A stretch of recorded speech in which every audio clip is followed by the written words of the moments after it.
मैं जस्ट आपको कंफर्ट समझा रहा था कि टेक्निकल और फंडामेंटल कहाँ पर बिल्कुल सही हो जाते हैं अपनी अपनी जगह। तो ये अपनी जगह यहाँ बहुत सही था, यहाँ सही नहीं था, और ये फंडामेंटल अपनी जगह यहाँ बहुत सही है, यहाँ सही है। क्योंकि मुझे सिर्फ चार्ट से मतलब होता है, मुझे सिर्फ पैसे बनाने से मतलब है।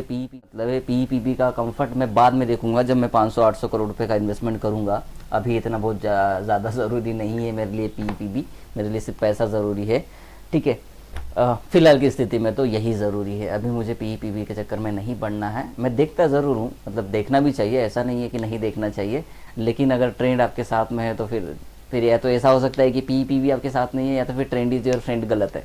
तो मैं तो कहता हूँ कि trend is friend is better, क्योंकि चार्ट सब कुछ बताता है। बिकॉज ऑफ डाउ थ्योरी कही गई है कि मार्केट नोज एवरीथिंग ना। तो मार्केट जब सब जानता है तभी तो प्राइस भाग रहा है, अदरवाइज मार्केट, और जब मार्केट गिरेगा तब तो हम प्राइस निकाल ही देंगे ना, ठीक है। पर वो एक चीज़ है, मैं आपको दिखाता हूँ ये पीईपीबी वाला जो गेम है वो क्यों सही है, मतलब क्यों वैल्यूएशन का कंफर्ट क्यों होना चाहिए, मतलब फंडामेंटल वर्सेस टेक्निकल जब यहाँ पर झगड़ा होता है फंडामेंटल वर्सेस टेक्निकल का, मैं समझाता हूँ कैसे। ये मेरा ही फेवरेट स्टॉक है, मैं आपको बताता हूँ। ये मैं आपके साथ में 3-4 बार शेयर कर चुका हूँ, थंगामेल ज्वेलरी लिमिटेड, जो कि साउथ की एक कंपनी है। चलिए इसमें बताता हूँ कि पीईपीबी का कंफर्ट कहाँ पर आपको परेशान करता है, मतलब कहाँ पर देखना चाहिए, है ना, मतलब कहाँ पर वो सही है और कहाँ पर हम गलत है। जैसे मैं ट्रेन एंड फ्रेंड, जैसे टेक्निकल वर्सेस फंडामेंटल हम समझ रहे हैं कि वो कहाँ गलत हो जाता है, वो यहाँ पर गलत होता है।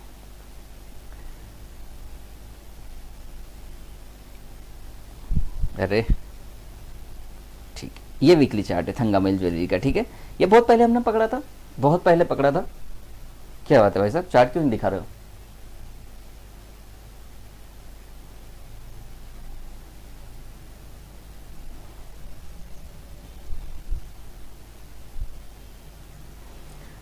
इसको देखो,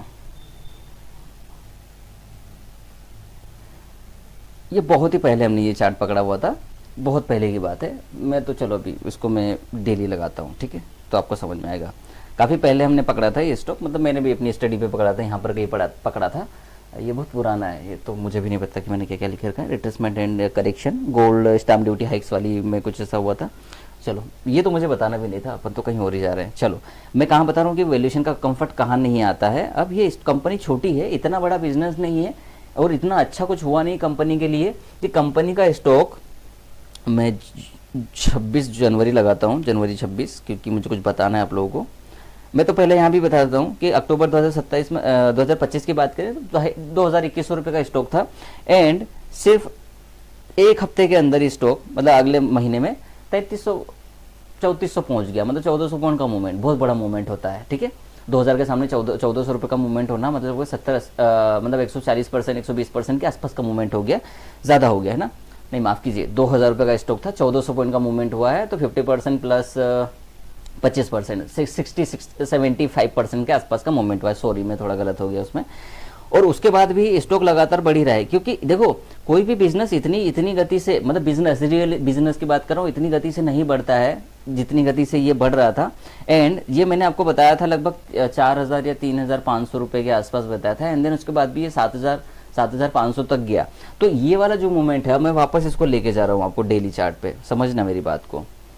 ये कंसोलिडेशन फेज है, ये वाला, इसमें कोई प्रॉब्लम नहीं है, ये वाला भी कंसोलिडेशन फेज है। लेकिन यहाँ से अगर यहाँ तक की बात करें, ये जो है ये जून है, जून 2026 है, जहाँ पर आप 5,000 पर ट्रेड कर रहे हैं, एंड देन आप जुलाई में सिर्फ एक महीने के अंदर 7,000 पर ट्रेड कर रहे हैं, ये सही नहीं है।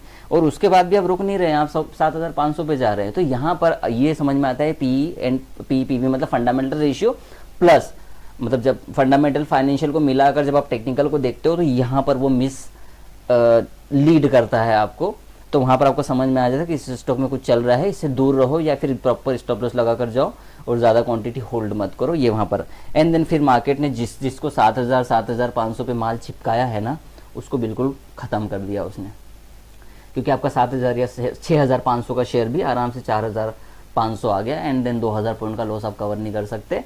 और लोगों को पता ही नहीं कि ये गैप डाउन क्यों हो रही है, क्या चीज़ है ये, इसका बिजनेस से कोई लेना देना नहीं है। सही मायने में अगर मैं इसका बिजनेस वॉच नहीं कर रहा होता तो मैं बिल्कुल बिजनेस से मुझे कोई लेना देना नहीं, फ़र्क नहीं पड़ता होता, मैं बिल्कुल समझ जाता कि इसमें कुछ ना कुछ चल रहा है, क्योंकि इतनी चीज़ें नहीं होनी चाहिए किसी स्टॉक में, इतना जल्दी होनी चाहिए। हमने काफ़ी स्टॉक से देखे ना, E2E नेटवर्क मैंने देखा, मुझे पता रिट्रेसमेंट आएगा उसमें, क्योंकि बलून बन जाता है एक टाइम पे स्टॉक बेवजह। अच्छा स्टॉक है, अच्छी कंपनी, अच्छा काम कर रही है, लेकिन वो उसका पी देख रहे हो कहाँ पर है उसका पी, ये वाली चीज है। तो इस स्टॉक में भी यही चीज हुई थी, अब अच्छा है। अब बढ़िया है, ये जो गिरावट आ गई उसका बढ़िया, अब कंफर्ट में आ गया, क्योंकि मेरे पास टेक्निकल के हिसाब से 2000 पॉइंट का है, पी पीबी के हिसाब से थोड़ा सा नीचे आ गया है ना, ऐसा है, वो जस्टिफाई कर देता है अर्निंग पर शेयर को, तो वो उस हिसाब से ये चीज़ अच्छी लग रही है। तो यहाँ पर ये स्टॉक अच्छा है।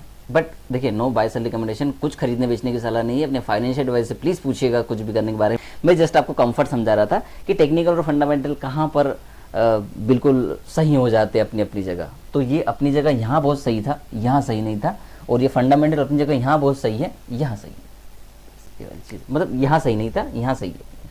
तो अब क्या है कि ये बस मिसमैच, प्रॉपर मैच हो गया, इधर मिसमैच हो रहा था, ये वाली चीज़ है।